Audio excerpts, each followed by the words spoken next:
रात का सन्नाटा चारों ओर फैला हुआ था। ट्रक हाईवे पूरा सुनसान था।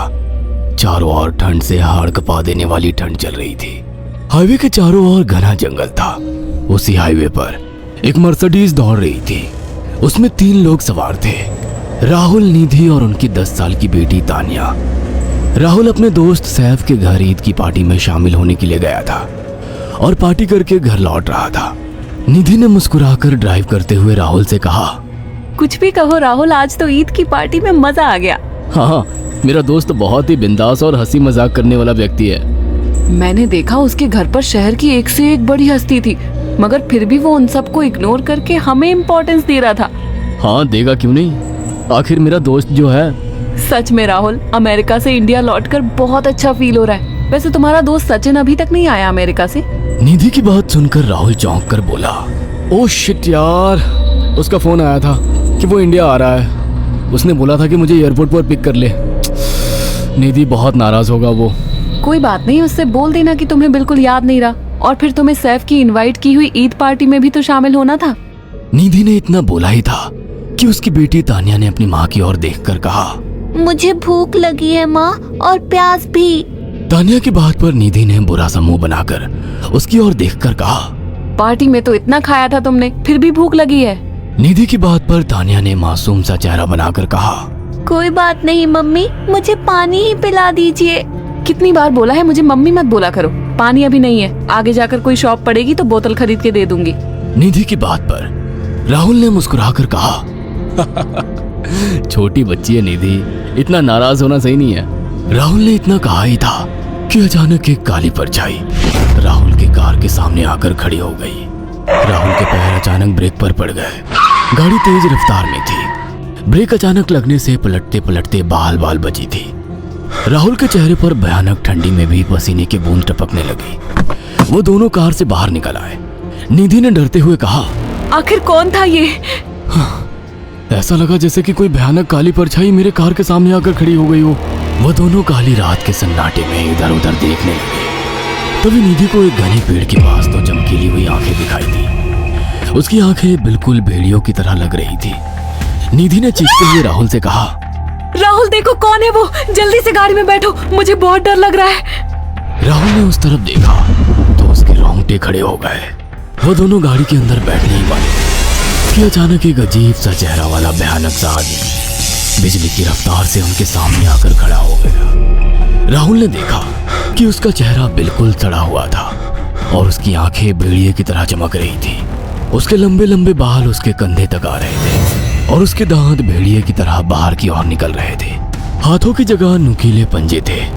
राहुल को देखकर अजीब से अंदाज में हंसने लगा, मगर जैसे ही राहुल की नजर उसके कपड़ों पर गई, राहुल की आंखें फटी की फटी रह गई। वो हकलाते हुए बोला, भाईजान, भाईजान, मुझे माफ कर दो, मुझे छोड़ दो।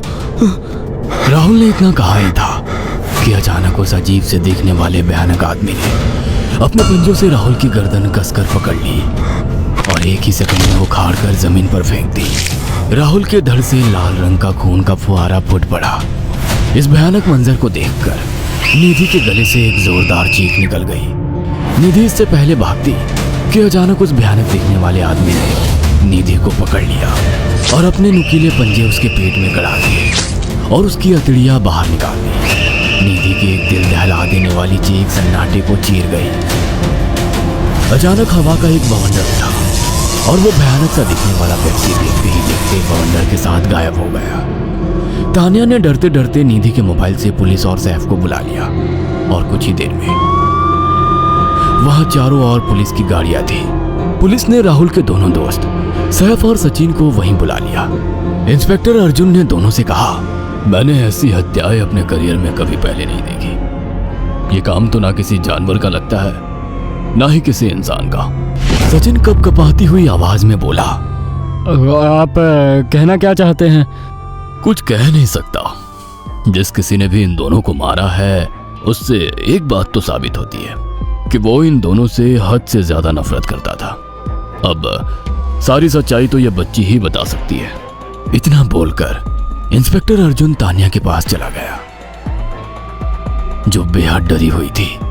तानिया ने आंखों देखी सारी घटना इंस्पेक्टर अर्जुन को बता दी।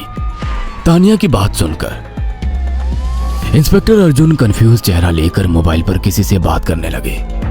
सचिन इंस्पेक्टर के पास आ गया और सैफ भी डरता हुआ इंस्पेक्टर अर्जुन के पास आकर बोला, क्या हुआ इंस्पेक्टर? तानिया ने क्या बताया? उसने जो बताया वो काबिले यकीन नहीं है। उसकी बात पर किसी भी तरह से यकीन नहीं किया जा सकता। फिर भी कुछ तो बताया इंस्पेक्टर। हाँ, उस बच्ची के मुताबिक एक भूत ने निधि और राहुल को बड़ी बेदर्दी से मारा है। इंस्पेक्टर की बात सुनकर दोनों बुरी तरह से चौंक गए। क्या मतलब है इस बात का? बच्ची बेहद डरी हुई है। हम आगे की तफ्तीश जारी रखेंगे। निधि और राहुल तो चले गए, अब तानिया को मैं रख लूंगा। नहीं, राहुल मेरा अच्छा दोस्त था। तानिया अब मेरे साथ रहेगी। देखिए, बच्ची के माँ बाप अब इस दुनिया में नहीं है और आप दोनों भी शादीशुदा है। मुझे नहीं लगता कि आप दोनों बच्ची की सही से देखभाल कर सकते हैं। मेरी कोई औलाद नहीं है। मैंने अपनी पत्नी को फोन कर दिया है, वो भी आईपीएस ऑफिसर है। ये बच्ची आज से मेरे साथ रहेगी। उसका मासूम चेहरा मेरे दिल में उतर गया है। अब तुम दोनों जा सकते हो। पूछताछ के लिए मैं जब भी तुम्हें बुलाऊं तुम दोनों आ जाना। इंस्पेक्टर ने ये बात बोली ही थी कि अचानक वहां पर मौसम बदल गया। चारों ओर काली घटाएं छा गई और एक भयानक बवंडर उठा और देखते ही देखते सब पुलिस वालों के सामने वो भयानक चेहरे वाला आकार सबके सामने खड़ा हो गया। उसको देखकर सबके रोंगटे खड़े हो गए। देखते ही देखते उसने अपने भयानक पंजे सैफ की आंखों में डालकर उसकी आंखें निकाल ली। सैफ ने चीखते हुए वहीं दम तोड़ दिया। उस भयानक आदमी को देखकर सचिन उसके पैरों पर गिर गया। तुम तो भाईजान से कपड़े पहने हो। मैं समझ गया, तुम भाईजान हो। मुझे माफ कर दो भाईजान, मुझे यहाँ से जाने दो। मैंने कुछ नहीं किया था। वो भयानक चेहरे वाला गुर्राते हुए बोला, बता इन सबको कि ये सब इतनी भयानक मौत क्यों मरे। सचिन दौड़ता हुआ इंस्पेक्टर अर्जुन के पास गया और बोला, मैं जानता हूँ इसने इन तीनों को क्यों मारा। इसका नाम भाईजान था। जब ये जिंदा था ये किसी का भाई किसी की जान था। बहुत साल पहले ये हम सबका बहुत अच्छा गहरा दोस्त और बिजनेस पार्टनर था।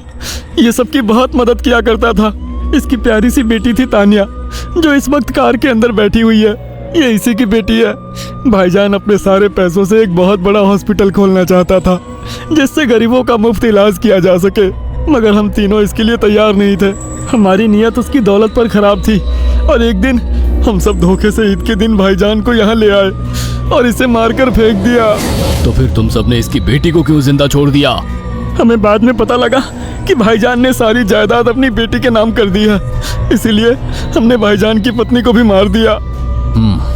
और तानिया का तुम 18 साल की उम्र पूरी करने का इंतजार कर रहे थे ताकि सारी जायदाद अपने नाम करा सको और बाद में उसे भी ठिकाने लगा सको। इसी के लिए तुम दोनों इस मासूम बच्ची को अपने साथ रखने की जिद कर रहे थे। जी, आपने बिल्कुल सही कहा। हम तानिया को भी इसी जगह लाकर मार देते।